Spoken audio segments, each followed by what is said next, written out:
අයිබෝවන් යථාර්ථවාදීව ලෝකයේ දෙස බලන්නට සත්‍ය සිදුවීම් සම්පින්ඩනයක පුවත් දිගහැරුම ශ්‍රද්ධා රූපවාහිනී 6 ප්‍රධාන ප්‍රවෘත්ති විකාශය සමගින් මම වාග්ය ධනංජල කොල්ල ප්‍රථම අවධානයේ දවසේ ප්‍රධාන ප්‍රවෘත්ති සිරස්තල වෙත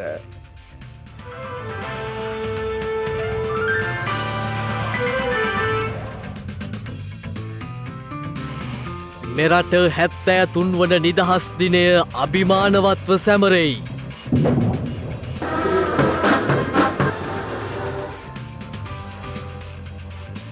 සිංහල බෞද්ධ නායකයෙක් ලෙස බෞද්ධ ඉගැන්වීම් අනුව රට පාලනය කරන බව ජාතිය අමතමින් නිදහස් උළෙලේදී ජනපති පවසයි.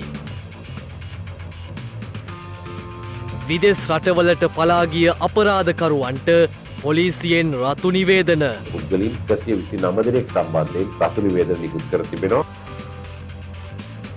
මියන්මාරයේ හිටපු නායිකා අවුන් සාන් සුකී රක්ෂිත බන්ධනාගාරගත කෙරේ.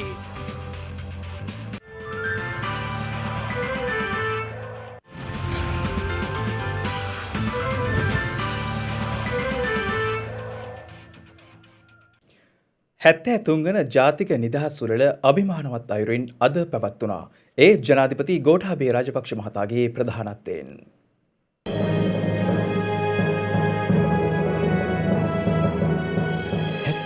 වැනි ජාතික නිදහස් දිනය අභිමානයෙන් සමරමු. දේශයක් ලෙස නැගී සිටිය යුතු සෑම මොහොතකම අභීතව නැගී සිටිමින් ජාතියක් ලෙස විරාජමාන විය යුතු සෑම මොහොතකම ප්‍රෞಢත්වයෙන් විරාජමාන වෙමින් එක් සොඳුරු දේශයක් ලෝකය පුරාම බබලන්නට වුණා. ඒ ශ්‍රී ලංකා ද්වීපය. එකී ශ්‍රී ලංකා ද්වීපයේ විවිධ පුරාවෘත්තයන් අතර පෙර වදන් ගැලපූ අයසේම අවසන නිදහස දිනා දෙමින් පසු වදන් ගැලපූ පිරිසද අප මේ මොහොතේ සිහිපත් කළ යුතුයි. එකී සිහි කැඳවුමෙහි 73 වන නිදහස් සමරුමයි අද දවසේදී මේ ආකාරයෙන් පැවැත්වුණේ. සෞඛ්‍ය ආරක්ෂිත ක්‍රමවේද අනුගමනය කරමින් 73 වන ජාතික නිදහස් දින සැමරුම අද කොළඹ නිදහස් චතුරාර්ය පරිශ්‍රයේදී අභිමානවත් අයුරින් පැවැත්වුණා. මැති ඇමතිවරුන් විදේශ තානාපතිවරුන් හා අග්‍රාමාත්‍ය මහින්ද රාජපක්ෂ මහතාගේ සම්ප්‍රාප්තියෙන් පසු ජනාධිපති ගෝඨාභය රාජපක්ෂ මහතාගේ සම්ප්‍රාප්තිය සිදු වුණා.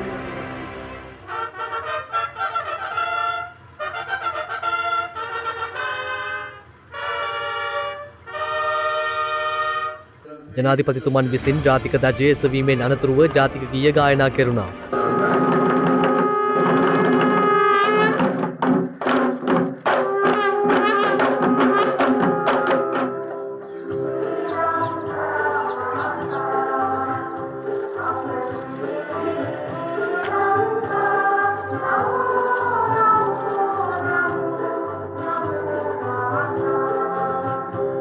ආරක්ෂක මාණ්ඩලික ප්‍රධානී ත්‍රිවිධ හමුදාපතිවරුන් සහ පොලිස්පතිවරයා විසින් ජනාධිපතිවරයා විශේෂ පේටිකාව වෙත කැඳවාගෙන ගියේ ඉන් අනතුරුවයි. පසුව ජයමංගල ගාථා ගායනා කිරීමෙන් අනතුරුව මියගිය රණවිරුවන් වෙනුවෙන් විනාඩි 2ක නිශ්ශබ්දතාවයක් පළ කරනු ලැබුවා.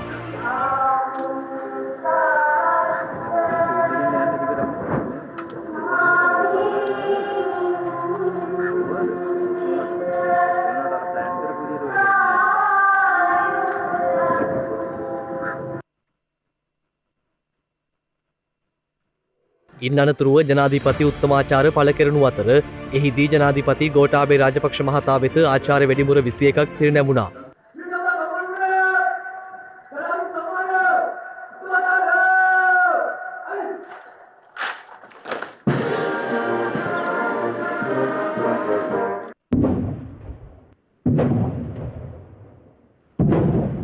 ජනාධිපතිවරයා ජාතිය ඇමතීම ආරම්භ කරනු ලැබුවේ පෙරවරු 8:46ට පමණයි. යුද හමුදා මූලස්ථානයේ නව අධ්‍යක්ෂ ජනරාල් ප්‍රධාන මාණ්ඩලික මේජර් ජනරාල් ප්‍රියංක ප්‍රනාන්දු සේනාධිනායක ජනාධිපති ගෝඨාභය රාජපක්ෂ මහතා වෙත සිය ආචාර්ය පුද කළේ මේ අයුරින්.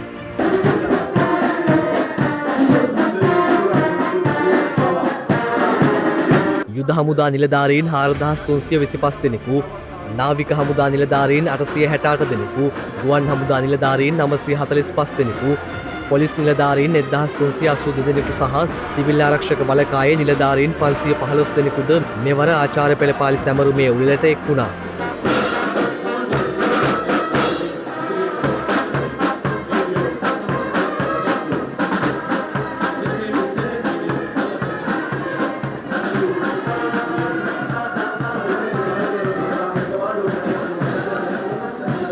පසුගිය වසරේදී මෙන්ම ශ්‍රී ලංකා යුද හමුදාවේ සන්නාහ සන්නද්ධ රථපෙළපාලිය සහ ගුවන් හමුදා සංදර්ශනයක් මෙන්ම සියලු ජාතීන් නියෝජනය වන පරිදි සාම්ප්‍රදායික සංස්කෘතිකාංගයන්ගෙන්ද උත්සවය විචිත්‍රවත් වුණා.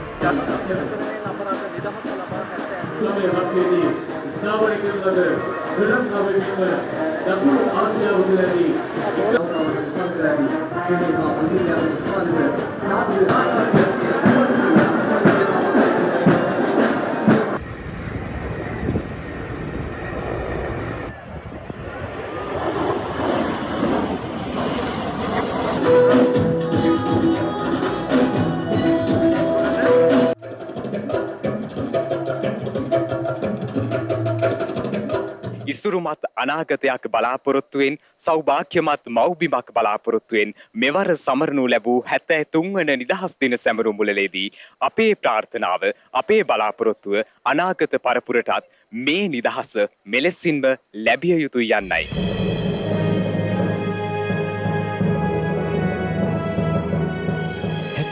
වැනි ජාතික නිදහස් දිනය අභිමානයෙන් සමරමු.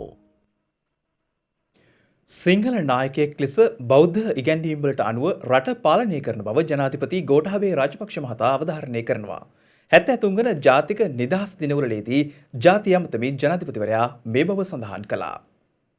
අපේ රටේ ජාතික උරුමයන් පාරම්පරික සිරිත් විරිත් ජාතිකත්වය හා දේශාභිමානය බරපතල තර්ජනයකට මුහුණ දී තිබුණ අවස්ථාවක මේ රට 69 ලක්ෂයකට අධික ජනතාව ජනාධිපතිවරයා වශයෙන් මා පත් කරගත්තේ දුර්වලව පැවති ජාතික ආරක්ෂාව යහලි තහවුරු කොට මව්බිම මුහුණ දී තිබුණු අභියෝගයන් ජය ගැනීම සඳහා නායකත්වය දෙන්නයි. මම සිංහල බෞද්ධ නායකයෙක්. ඒ ප්‍රකාශ කරන්නට මම කිසිවිටකත් මැලිවන්නේ නැහැ. මම මේ රට පාලනය කරන්නේ බෞද්ධ ඉගැන්වීම් වලට අනුවයි.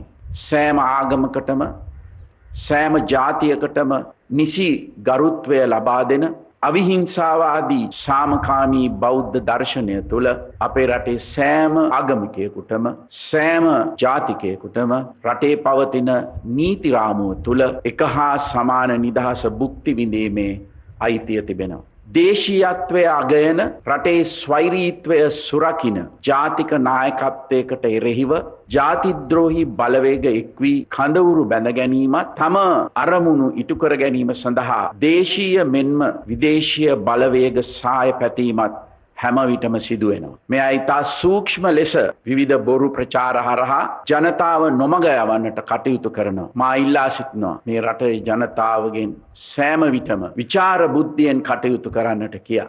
ජනතාව නීතිය ක්‍රියාත්මක කරන නිලධාරීන්ගෙන් සාධාරණ අපක්ෂපාතී කාර්යක්ෂම සේවාවක් බලාපොරොත්තු වෙනවා. ඒ අනුව ජනතාවගේ විශේෂ අවධානයට ලක්වී ඇති පාස්කු ඉරිදා ත්‍රස්තවාදී ප්‍රහාරය මහ බැංකු වංචා වැනි අපරාධ සම්බන්ධයෙන් කඩිනමින් පියවර ගන්නා ලෙසට මම නීතිපති දෙපාර්තමේන්තුවට උපදෙස් දී ලබා දී තිබෙනවා. මේ මහා අපරාධය සැලසුම් කළහා එයට අනුබල දුන් වගකිය යුත්තන්ට නීතියට මුහුණ නොදී ගැලවී යන්නට අපි ඉඩ දෙන්නේ නැහැ. ඒ වගේම අන්තවාදයට නැවත මේ රට තුල හිස ඔසවන්නවටත් අපි ඉඩ දෙන්නේ නැහැ. ලංකාවට විදේශ ආයෝජකයන් ගෙන්වා ගැනීමට බාධා කිරීම සඳහා විවිධ ව්‍යාපෘතීන් සම්බන්ධයෙන් වැරදි අර්ථකථනයන් ඉදිරිපත් කරන්නන්ගේ දේශපාලන යටි අරමුණු බහුතර ජනතා විචාර බුද්ධියෙන් විමසා බලනු ඇතැයි අපි විශ්වාස කරනවා. අපේ රටේ ජනතාව මෙන්ම දේශීය හා විදේශීය ව්‍යාපාරවලට බලපාන යල් පැනගිය නීති රීති හා රෙගුලාසි වෙනස් කිරීමටත් ඒවා යාවත් කාලීන කිරීමටත් මම දැන් විශේෂ ජනාධිපති කාර්ය සාධක බලකායක් පිහිටවා තිබෙනවා. ඉතා සරල ආයතනික කටයුතු සම්බන්ධ තීරණවලදී පවා නිලධාරීන් විසින් තීරණ නොගෙන ඒවා අමාත්‍ය මණ්ඩලයට යොමු කරනු දක්නට ලැබෙනවා. සෑම කාරණයකටම චක්‍රලේඛන උපදෙස් බලාපොරොත්තු වෙනවා. තමන්ට තීරණ ගැනීමට හැකි සීමාව තුල වුවද තීරණ ගැනීමට පැකිලෙනවා. මේ తත්වය වෙනස් නොකරගතහොත් රට ඉදිරියට ගෙනියන්නට තා දුෂ්කර වෙනවා. දූෂණය හා නාස්තිය නැති කිරීමට රට පුරා සමාජ මතයක් නිර්මාණය කරන්න එකතු වෙන්න කියලා මම ඔබට ආරාධනය කරනවා. අපේ අනාගත පරපුර පවා මේ සම්බන්ධයෙන් දැනුවත් කළ යුතුයි. ඒ සඳහා මාධ්‍යවලින් ලැබෙන සහායක් අපි අගය කරනවා. මා ජනාධිපති කරවීම සඳහා තමන් වෙහෙස වූ බව විවිධ පාර්ශව ප්‍රකාශ කරනවා. එය සත්‍යයක් විය හැකි. සමාජයේ සෑම පැතිකඩක්ම නියෝජනය කරන ජනතාව මාවට රොක්වී මට සහාය දුන්නා. මා විශ්වාස කරනවා බහුතරයක් එසේ කළේ පෞද්ගලික වාසි තකා නොව රට වෙනුවෙන් සේවයක් මගෙන් බලාපොරොත්තු වූ නිසයි කියා. එසේ අවංක චේතනාවෙන් මට සහාය දුන් ජනතාවගේ පොදු අපේක්ෂාවන් ඉටු කරන්නට මම හැම විටම කටයුතු කරනවා. නමුත් පෞද්ගලික හෝ ව්‍යාපාරික අවශ්‍යතා ඉටු කර ගැනීමයි පටු චේතනාවෙන් මට සහාය දුන් අය සතුටු කිරීම සඳහා රටට අහිතකර තීන්දුව ගන්නට මම කිසිවිටකත් සූදානම් නැහැ. අනෙකුත් අය විසින් කරන හැම දෙයකම වැරදි පමණක් දකින සමාජයක් වෙනුවෙන් තමන් කිසිවක් නොකරන සර්ව අසුභවාදීන්ගෙන් රටේ ප්‍රගමණයට කිසි දායකත්වයක් ලැබෙන්නේ නැහැ. අද අපට අවශ්‍ය වන්නේ රටට ආදරය කරන සමාජයට වැඩදායි විවේචනය පසකලා ගැටලුවලට ප්‍රායෝගික විසඳුම් ලබා දෙන ධනාත්මක පුරවැසියන්ගේ ආශිර්වාදය හා සහායයි. ඒ නිසා ධනාත්මක ආකල්ප සහිතව ඔබේත් මගේ දූපුතුන්ගේ අනාගතය ගොඩනැගීම සඳහා අප සමග එකතු වෙන ලෙස මේ රටේ සියලු පුරවැසියන්ට මම යළිත් ආරාධනය කරනවා. ඔබ ඉල්ලා සිටි නායකයා මමයි. ඔබ මට බාර දුන් වගකීම මම නොපිරිහෙලා ඉටු කරනවා. තෙරුවන් සරණයි. දේශීය විරුවන් මතින් ලබාගත් නිදහසේ සුවය අදටද දේශයේ විරාජමානව පවතී. අප අද නිදහස් සුව විඳින එකී ස්වර්ණ භූමිය පිළිබඳව අප තබන සටහනක් මේ.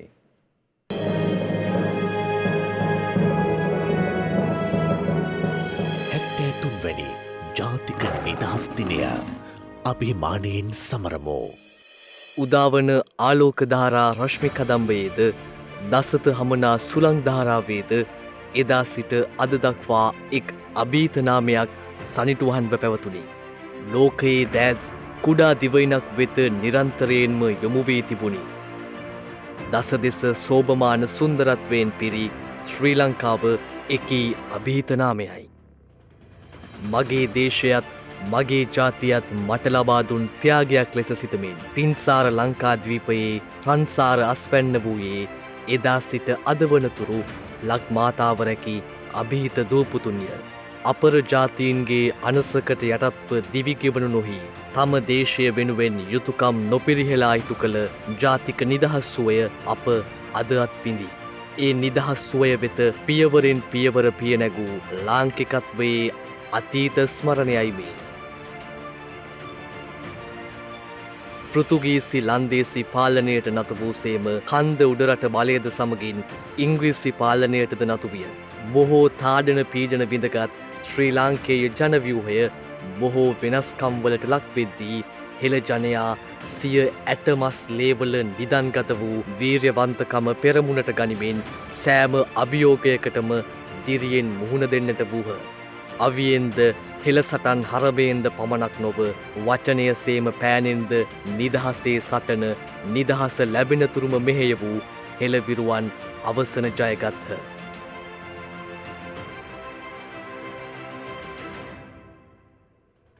සාර භූමිය රන් අරුණලු සිපගත්හ.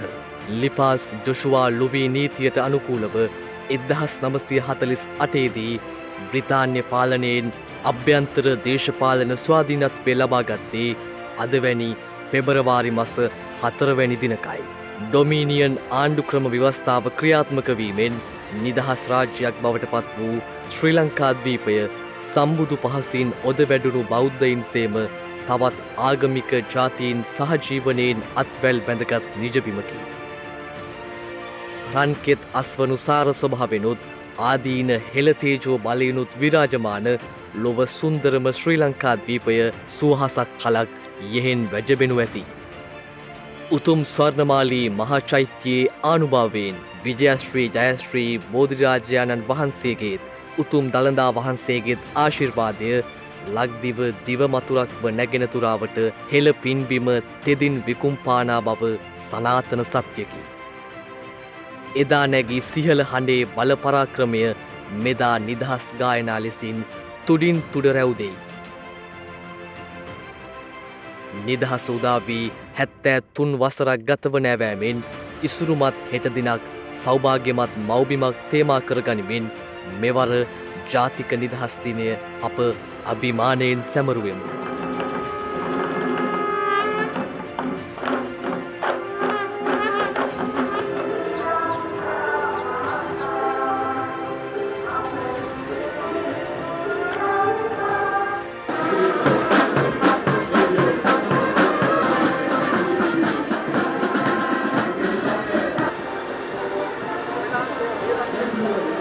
එකම ජාතියක අවසන් අපේක්ෂාවසේම මෙවර නිදහස වෙනුවෙන් අපේ ප්‍රාර්ථනාවද සෞභාග්‍යමත් ශ්‍රී ලංකාව යෙහෙන් වැජබේවා යන්නයි. අද දිනේදී නව කොවිඩ් ආසාදිතින් 355 දෙනෙකු හඳුනා ගැනීමත් සමග මෙරට සමස්ත කොවිඩ් ආසාදිතින් සංඛ්‍යාව 66764ක් දක්වා ඉහළ ගියා. මේ අතර ඊයේ දිනේ මෙරටින් කොවිඩ් ආසාදිතින් 711 දෙනෙකු හඳුනාගෙන තිබුණා. පසුගිය දිනයෙන් මෙරටින් හඳුනාගත් කොවිඩ් ආසාදිතයින් 711න් ආසාදිතයින් 236ක් කොළඹ දිස්ත්‍රික්කයෙන් හඳුනාගෙන තිබෙනවා. සෙසු ආසාදිතයින් අතරින් ගම්පහ දිස්ත්‍රික්කයෙන් ආසාදිතයින් 93ක් සහ කළුතර දිස්ත්‍රික්කයෙන් ආසාදිතයින් 74ක් හඳුනාගත් බවයි රජයේ ප්‍රවෘත්ති දෙපාර්තමේන්තුව සඳහන් කළේ. මේ අතර ඊයේ දිනෙන් තවත් කොවිඩ් ආසාදිත මරණ 4ක් වාර්තා වීමත් සමග මෙරටින් වාර්තා වන සමස්ත කොවිඩ් ආසාදිත මරණ 332ක් දක්වා ඉහළ ගියා. ඒ අනුව නිවේදනයක් නිකුත් කරමින් රජයේ ප්‍රවෘත්ති දෙපාර්තමේන්තුව සඳහන් කළේ එලෙස මියගිය පුද්ගලයින් අතරට වල්ගම්මුල්ල ප්‍රදේශයේ පදිංචිව සිටි 89 හැවිරිදි කාන්තාවක් සහ දේවාලපොළ ප්‍රදේශයේ පදිංචිව සිටි 67 හැවිරිදි කාන්තාවක් ඇතුළත් බවයි. එමෙන්ම මීගමුව ප්‍රදේශයේ පදිංචිව සිටි 66 හැවිරිදි පිරිමි පුද්ගලයෙක් සහ යටියන්තොට ප්‍රදේශයේ පදිංචිව සිටි 70 හැවිරිදි කාන්තාවකුත් මියගිය අය අතර වන බවයි එම නිවේදනයේ වැඩිදුරටත් සඳහන් වන්නේ. මේ අතර ගාල්ල නගරයේ පාසල් දෙකක අධ්‍යාපනය ලබන සිසුන් දෙදෙනෙකුට සහ ඔවුන්ගේ මව්පියන්ට COVID-19 වෛරසය ආසාදනය වී ඇති බවට අනාවරණය වී තිබෙනවා.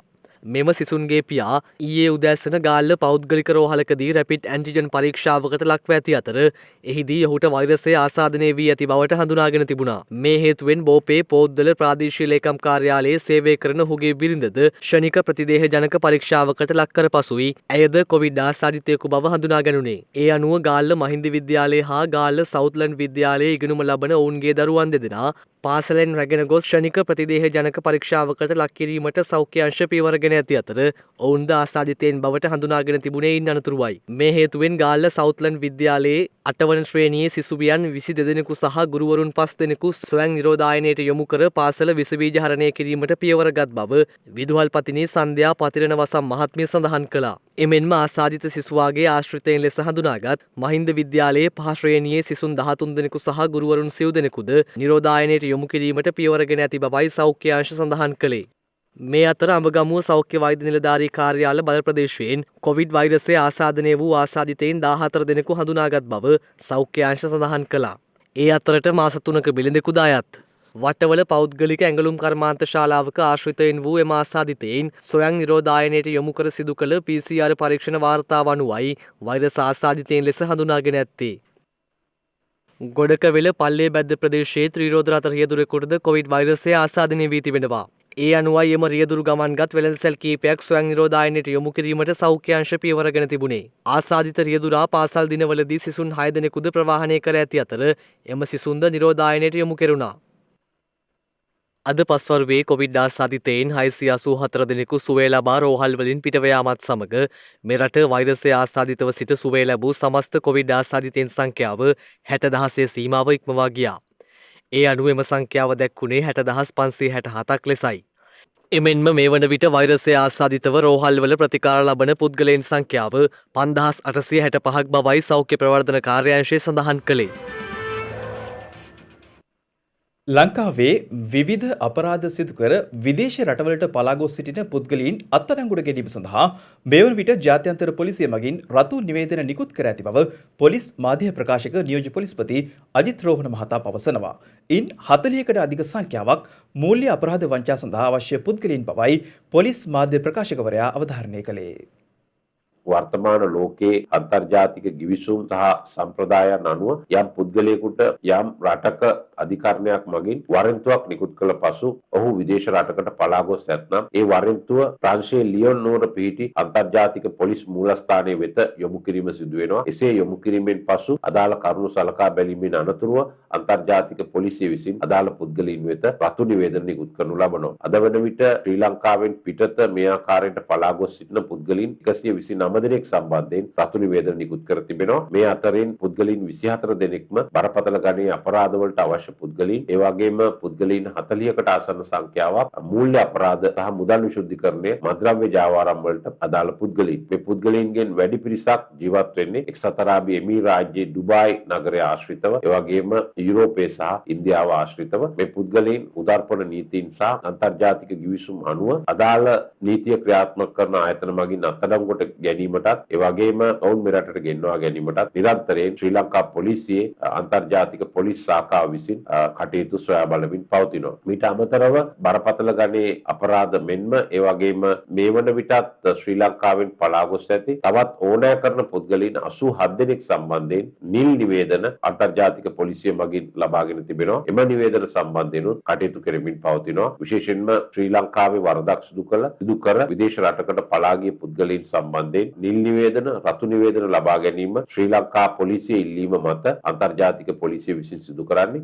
ඒ අනුව මේ නිකුත් කර ඇති සියලු නිල් නිවේදන, රතු නිවේදන සම්බන්ධයෙන් විපරම් කරමින් අදාළ පුද්ගලයින් මෙරටට ගෙන්වා ගැනීමට අවශ්‍ය කටයුතු මේ වන විටත් කෙරෙමින් පවතිනවා. අක්‍රමවත් කැලිකසල බැහැර කිරීම නිසා සිදුවන මහා පරිමාණයේ පරිසර විනාශයක් පිළිබඳ තොරතුරු අපට කන්තලේ ප්‍රදේශයෙන් වාර්තා වුණා. කන්තලේ ප්‍රාදේශීය සභාව මගින් කන්තලේ නගරයෙන් දෛනිකව බැහැර කරන කසල ත්‍රිකුණාමලය කන්තලේ සූරියපුර නවයේ කණුවාසන්න ප්‍රදේශයේ භූමියකට මෙලෙස බැහැර කරනවා. මෙම ක්‍රියාවලිය දැනට වසර 10ක් මුළුල්ලේ පටන් සිදු කරන අතර ඒ හේතුවෙන් වර්තමානයේ උද්ගත ඇති තත්ත්වයයි මේ.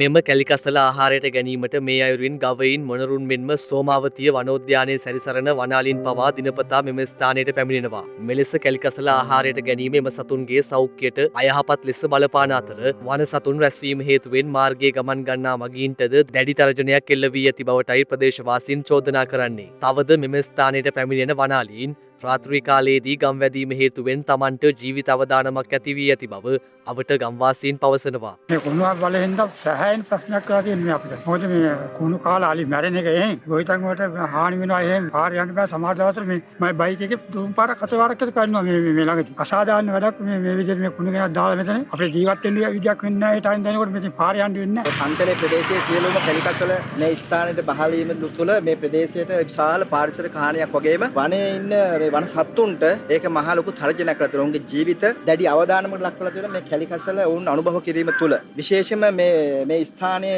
අදාළ බලධාරීන්ගේ නිසි අවධානය යොමු වෙලා නැහැ මේ සම්බන්ධව. මේ ස්ථානයේ හරහා වැව් 5කට 6කට විතර වතුර ගලාගෙන යනවා. ඉතින් මේ වගේ මේ බැහැර වෙන අපද්‍රව්‍ය ඔක්කොම මේ වැව් වලට යන්නේ. එතකොට මිනිසුන්ගේ ඒ පරිභෝජන සඳහා භාවිතා කරන ජලය පවා විනාශ වෙනවා, දූෂණය වෙලා තියෙනවා. ඉතින් මිනිසුන්ටත් මේකෙන් මහා ලොකු තර්ජනයක් මේ තුළ එල්ල වෙලා තිබෙනවා. මෙම ගැටලුවට විසඳුමක් ලෙස පසුගිය වසරේ නොවැම්බර් මාස 10 වන දින එම ස්ථානයේ කසල ප්‍රතිශක්තිකරණ යන්ත්‍රයක් ස්ථාපිත කිරීම සඳහා මුල්ගල් තබා ඇති අතර ඒ වෙනුවෙන් ඉදිකර තිබූ සමරු පළකයද වනාලින් විසින් පෙරලා දමා තිබුණේ මෙලෙසින්.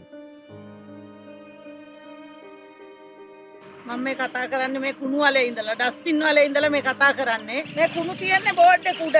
එතකොට මේ බෝඩ් එක තියන්නේ පාර අයිනට වෙන්න. එතන ඉඳලා තාර පාරට යනකම් කුණු. එතකොට එහා පැත්තෙන් අර ගෙයක් තියෙනවා. ගේ ළඟට යනකම් කුණු. 2020 11 වෙනි මාසේ 10 වෙනිදා මුල්ගල් තිබ්බේ මේක අවසන් කරලා සුද්ධ කරලා දෙනවා කියලා. තව වෙනකන් නෑ. දැන් කුණු වලේ ගහපු බෝඩ් එක උඩ තමයි මම මේ ඉන්නේ. ඒකත් අලි කැඩුවා. මේ පිළිබඳව අවට විහාරස්ථානවල ස්වාමින් වහන්සේලාද අප වෙත අදහස් පළ කළා.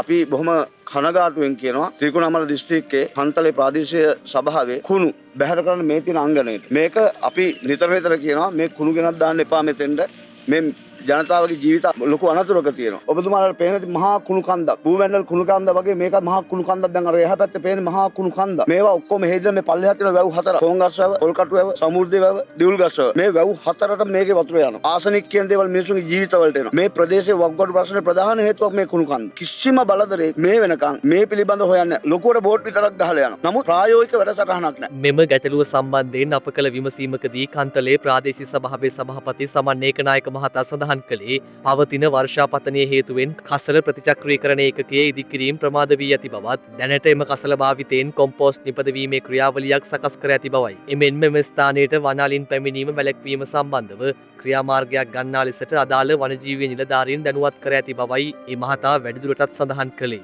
අලි සම්පත අද මේ ලෝකෙම තුරන් වෙලා යන මහා වටිනා සම්පතක්. මේ සම්පත ආරක්ෂා කරගන්න නම් මේ වගේ මිනිසු කරන මේ අධහැමි අකාරුණික ක්‍රියාපිළිවෙත් සම්පූර්ණයෙන් බැහැර කරන්න අවශ්‍යයි. ඉතින් මේක සම්බන්ධව රජයේ වගකීම් යුතු නිලධාරීන්ගේ අවධානය වහා යොමු යුතු තාම කාලෝචිත කාරණයක් තමයි මේ කාරණේ.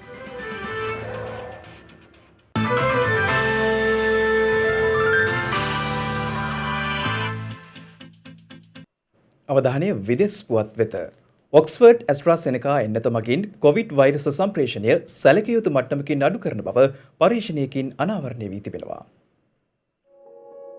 ඒ අනුව ඔක්ස්ෆර්ඩ් ඇස්ට්‍රොසෙනෙකා එන්නතේ පළමු මාත්‍රාවෙන්ම ඉහළ ආරක්ෂාවක් ලබා දෙන බවයි එම අධ්‍යයනයෙන් අනාවරණය වී ඇත්තේ. එමෙන්ම කොවිඩ් වෛරස් ව්‍යාප්තිය පාලනයට ඔක්ස්ෆර්ඩ් ඇස්ට්‍රොසෙනෙකා එන්නත ඉතා සාර්ථක ප්‍රතිඵල පෙන්නුම් කර ඇති බව බ්‍රිතාන්‍ය සෞඛ්‍ය ලේකම් මැට් හැන්කොම් විසින්ද පෙන්වා දී ඇති බව විදෙස් මාධ්‍ය වාර්තා කළා. එහිදී එන්නත හරහා වෛරසය සම්ප්‍රේෂණය අවම කිරීම තුළ කොවිඩ් වසංගත තත්ත්වය පාලනය කිරීමට හැකිවනු ඇති බවයි ඔහු සඳහන් කර ඇත්තේ.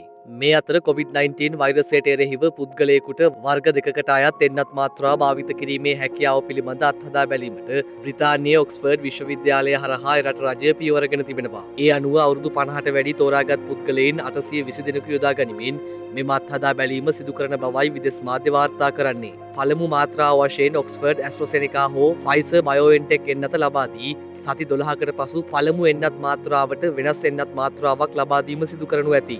ඒ අනුව එන්නත් මාත්‍රා වෙනස් කොට ලබා දීමෙන් ප්‍රතිශක්තිකරණයේ සිදුවන වෙනස්කම් පිළිබඳ පර්යේෂකයින්ගේ අවධානය යොමු තිබෙනවා. මේ අතර කොවැක්ස් පහසුකම යටතේ දුප්පත් රටවල් සඳහා එන්නත් මිලියන 330ක් ලබා දීමට තීරණය කර ඇති බවයි විදෙස් මාධ්‍ය වාර්තා කර ඇත්තේ. 2021 වසරේ අගභාගයට පෙර මෙම එන්නත් එම රටවලට ලබා දීමට සැලසුම් කර තිබෙනවා. එම එන්නත් සංවර්ධනය වෙමින් පවතින රටවල් 145ක් අතර බෙදා හැරීමට නියමිතයි. එන්නත් මිලියන 240ක් ඉන්දියාවේ පූනේහි පිහිටි සීරම් ආයතනයෙන් ලබා ගන්නා අතර තවත් මිලියන 96ක් එංගලන්තයේ ඇස්ට්‍රොසෙනිකා ආයතනයෙන් ලබා ගනු ඇති. තවත් මිලියන 1.2ක් ෆයිසර් බයෝඑන්ටෙක් ආයතනයෙන් ලබා ගැනීමට නියමිත බවයි විදෙස් වාර්තා සඳහන් කළේ. මේ අතර මියන්මාර හමුදා විසින් අත්අඩංගුවට ගනු ලැබූ ප්‍රජාතන්ත්‍රවාදී සඳහා වන ජාතික ලීගයේ නායිකා අවුන් සාන් සුකීට එරට පොලිසිය චෝදනා ගනු කර තිබෙනවා.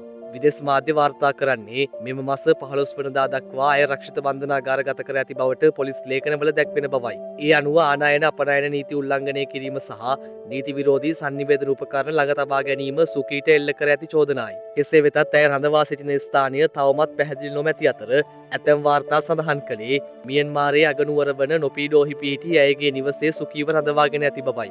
මියන්මාර හමුදා අවුන් සාන් සුකී ඇතුළු දේශපාලන නායකයින් අත්අඩංගුවටගෙන එරට පාලන බලය සියතට ගනු ලැබුවේ පසුගිය ඉරිදායි. මේ අතර මියන්මාරයේ සිදු වූ හමුදා කුමන්ත්‍රණය පරාජය වීමට ඉඩ හරින්නැයි එක්සත් ජාතීන්ගේ මහලේකම් අන්තෝනියෝ ගුටේරස් ජාත්‍යන්තර ප්‍රජාවගෙන් ඉල්ලීමක් කර තිබෙනවා. එමෙන්ම මියන්මාර මැතිවරණය සාධාරණව නොපැවැත් වූ බවට සිදු කරන ප්‍රකාශ පිළිගත නොහැකි බවයි ඔහු පෙන්වා දෙන්නේ. රටක් පාලනය කළ යුත්තේ මෙම ආකාරයට නොවන බව කුමන්ත්‍රණකරුවන් දැනගත යුතු බවද ජගත් මහලේකම්වරයා වැඩිදුරටත් සඳහන් කළා.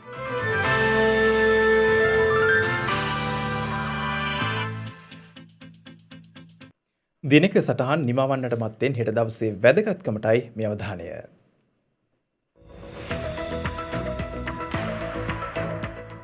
හෙට පෙබරවාරි මාස 5 වනදා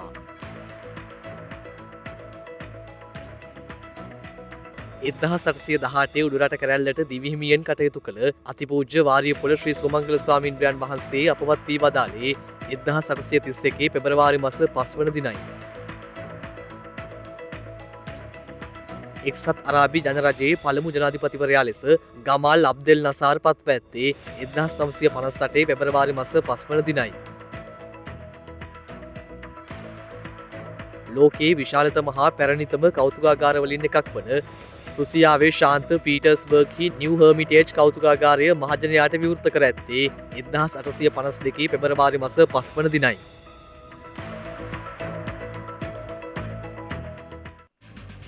ඒත් සමගින් ශ්‍රද්ධා රූපවාහිනී ප්‍රධාන ප්‍රවෘත්ති විකාශය නිමාවට පත්වෙනවා. හමුවෙමු හෙටත් සවස 6:30ට. තෙරුවන් සරණයි. නමෝ බුද්ධාය. මෙවැනි වැදගත් පුවත් නැරඹීම සඳහා ශ්‍රද්ධා TV News YouTube channel එක subscribe කර සීනුව සලකුණ වන්න.